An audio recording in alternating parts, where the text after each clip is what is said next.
नमस्कार दोस्तों। जब सच्चे पातशाह सतगुरु नानक जब करतारपुर नगरी में आ गए, उसके बाद सतगुरु वहां से कहीं नहीं गए। जितनी देर सतगुरु करतारपुर नगरी में रहे तो वहां पर सतगुरु रावी दरिया में स्नान कर उसके किनारे पर परमात्मा के ध्यान में लीन रहते थे। और सतगुरु कुछ समय धर्मशाला में भी व्यतीत करते थे। सतनाम का कीर्तन होता था, जिसको सुनकर सुंदर प्रेम पैदा होता था, परमात्मा का रस उत्पन्न होता था। तो सतगुरु का एक प्यारा सिख संगत में हुआ करता था जो सतगुरु से बहुत प्रभावित था, लेकिन वह किसी भ्रम में पड़ गया और वह रूहानियत के इस अनूठे भेद को समझ ना सका। उसने ऐसा समझा कि जब सतगुरु नानक रात के समय रावी दरिया में जाते हैं तो वहां पर जा रखकर सतगुरु जल के देवता का सिमरन करते हैं और मन इच्छित फल मांग कर प्राप्त करते हैं। उन्होंने वरुण देवता की बहुत सेवा की है, इसलिए उनमें इतनी करामातें हैं, इतनी शक्ति बढ़ी है। विशाल करामात उसी से प्राप्त की है और सारे जगत की बुराई खत्म कर दी है। अब मैं भी उनका सिमरन करूंगा और मुझे भी करामातें प्राप्त हो जाएंगी, अलौकिक शक्तियां प्राप्त हो जाएगी। इस तरह दिल में सोचकर उसने यह समझा और जब रात बीत गई तो वह भी दरिया के किनारे चला गया। तो जब वह दरिया के किनारे जा रहा था तो रास्ते में उसको एक व्यक्ति मिला जिसके हाथ में वीणा थी। तो उसने उसको देखकर पूछा कि तुम कौन हो और इस वक्त कहाँ जा रहे हो। और उसने कहा कि तू कोई चोर डाकू है। तो यह सुनकर उसने उत्तर दिया, मुझे चोर या डाकू ना समझो, मुझे सभी दरियाओं का मालिक जानो, मेरा नाम वरुण पहचानो। मैं श्री गुरु जी की पूजा करने जाता हूँ, हर रोज उनके दर्शन कर वापस आता हूँ। तो ये सुनकर भाई सेदो ने कहा कि मैंने तो कुछ और ही सोचा था कि शायद गुरु जी आपकी सेवा करते हैं, जिसके कारण उन्होंने इतनी करामातें पाई है। उन्होंने सभी रिद्धि सिद्धियां आपसे ही प्राप्त की है। इस तरह मैंने सोच रखा था और मैं आपकी सेवा करने चला था, लेकिन आपने मुझसे मिलकर सब कुछ समझा दिया है। अब मैं अपने मन को क्यों भ्रमों में डालूं। तो ये सुनकर वरुण देवता ने कहा कि श्री गुरु नानक जी को आप गुणों की खान समझें। उन्होंने जगत के कल्याण के लिए और जगत के उद्धार के लिए अवतार धारण किया है। खुद करतार ने देह धारण की है। आप श्रद्धा धारण कर भ्रमों में ना पड़े, इसलिए आप उनके चरण कमलों की सेवा करें। यह सुनकर भाई सेदो तुरंत वहां पर गए जहां पर सतगुरु नानक बैठे हुए थे। और जब वह सतगुरु नानक के पास पहुंचे तो सतगुरु नानक को नमस्कार कर उनके पास बैठ गए।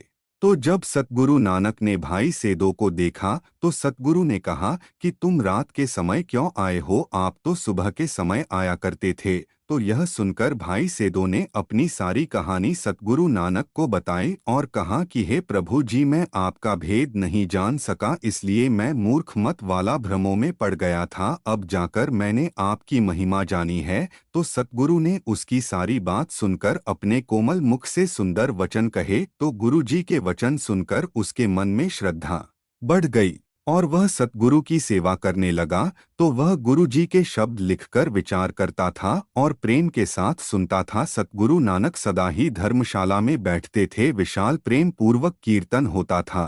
देशों और विदेशों से लोग सतगुरु के व्यक्तित्व से प्रभावित होकर उनके दर्शन करने आया करते थे और वह बड़े ही प्रेम प्यार से सतगुरु के सुंदर वचनों को श्रवण करा करते।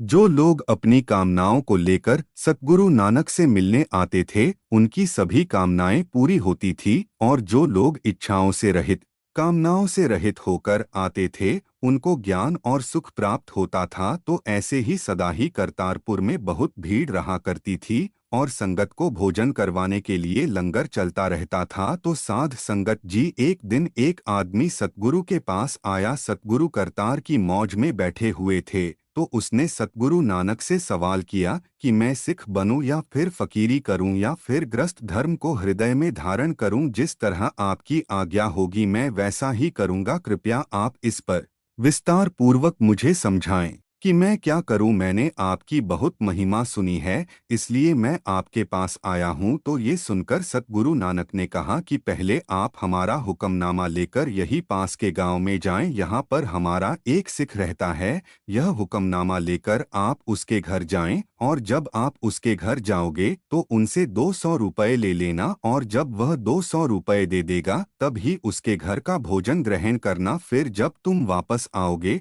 तो इसका जवाब हम तब ही तुम्हें देंगे। तो हुक्मनामा लेकर और सतगुरु की आज्ञा पाकर वह जल्दी ही चला गया और वह उसके घर जा पहुंचा। तो जब वह उसके घर पहुंचा तो वह जिस सिख का घर था वह बहुत गरीब था, उन्हें कभी कभी ही भोजन प्राप्त होता था और उस घर में वह सिख और उसकी भली स्त्री रहती थी और तीसरी उनके घर में एक लड़की भी थी जो उसकी बेटी थी। तो जब उसने वह हुक्मनामा उसको दिया तो हुक्मनामा लेते ही उसने बड़े ही प्रेम और प्यार से उसको अपने घर में पनाह दी, बड़े ही आदर और सम्मान के साथ पलंग पर बिठाया और उसके चरणों को धोया और उसके बाद कहा। और वह उसके घर जा पहुंचा। तो जब वह उसके घर पहुंचा तो वह जिस सिख का घर था वह बहुत गरीब था, उन्हें कभी कभी ही भोजन प्राप्त होता था और उस घर में वह सिख और उसकी भली स्त्री रहती थी और तीसरी उनके घर में एक लड़की भी थी जो उसकी बेटी थी। तो जब उसने वह हुक्मनामा उसको दिया तो हुक्मनामा लेते ही उसने बड़े ही प्रेम और प्यार से उसको अपने घर में पनाह दी, बड़े ही आदर और सम्मान के साथ पलंग पर बिठाया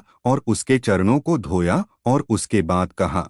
और रास्ते की थकावट दूर करें तो उस सिख ने उसको वचन कहे कि गुरु जी का हुक्म है कि भोजन तब तक ग्रहण नहीं करना जब तक पूरा धन 200 रुपये नहीं ले लेते।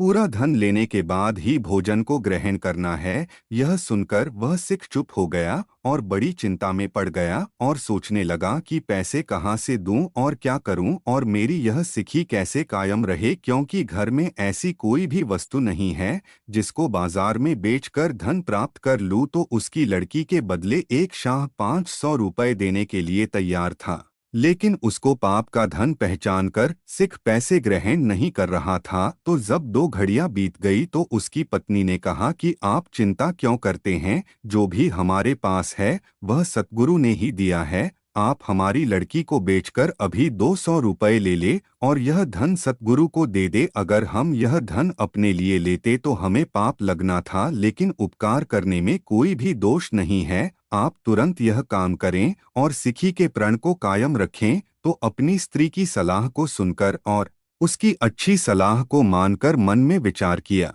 और वह उस शाह के पास गया और उसने उसको कहा कि आप मुझे 200 रुपये देकर मेरी बेटी से शादी कर ले और उसे स्वीकार करें। तो यह सुनकर शाह ने कहा कि आप इससे अधिक धन मुझसे ले ले और अपनी गरीबी को दूर करें और शंका रहित होकर सुखी जीवन व्यतीत करें। तो ये सुनकर सिख ने कहा कि मुझे और पैसे नहीं चाहिए, जितने मांगे गए हैं केवल उतने ही चाहिए। इस तरह कहकर उसने 250 रुपये ले लिए और घर जाकर उस सिख को दे दिए। तो इस तरह उसने 200 रुपये सतगुरु को दे दिए और बाकी के 50 रुपये उस सिख को भेंट कर दिए। तो उसके बाद उस सिख ने भोजन ग्रहण किया और वह भोजन ग्रहण कर बहुत प्रसन्न हुआ और उनको नमस्कार कर वह सतगुरु की तरफ चल पड़ा। तो जब वह रास्ते में जा रहा था तो दोपहर का समय था। तो उसने रास्ते में एक साधु को देखा तो वह उसके पास जाकर बैठ गया और वह बहुत थक गया था। तब उसके पास एक बहुत बड़ा अमीर शाह व्यक्ति आया। तो उस कृपालु शाह ने उनको साधु संत समझा और उनके आगे अच्छे पकवान लाकर रख दिए।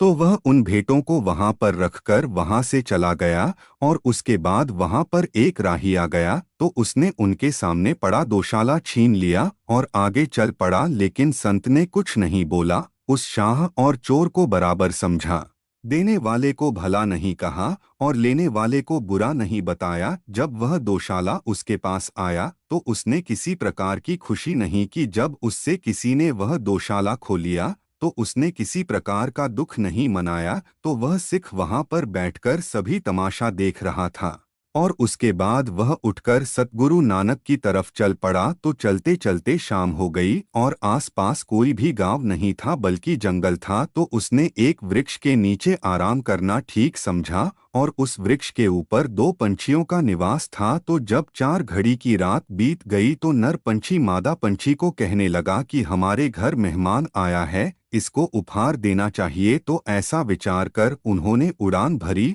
और अपनी चोंच में अग्नि को धारण कर उस सिख के पास लाकर रख दिया और छोटी छोटी लकड़ियों को इकट्ठा कर एक तरफ रख दिया। और जब सिख ने आग जलाई तो उसके बाद मादा पंछी उसमें गिर पड़ा और इस तरह नर पंछी भी उसमें गिर पड़ा। तो ये सारा दृश्य देखकर वह गुरुजी की तरफ चल पड़ा, और जब वह सतगुरु नानक के पास पहुंचा तो उसने वह धन सतगुरु नानक के आगे रख दिया और हाथ जोड़कर प्रणाम किया। तो सतगुरु ने कहा कि आपको अब यकीन हो गया है जो आपने पूछा था। तो यह सुनकर वह सिख ने कहा कि मुझे कुछ भी समझ नहीं आया, कृपया मुझे विस्तार पूर्वक समझाएं।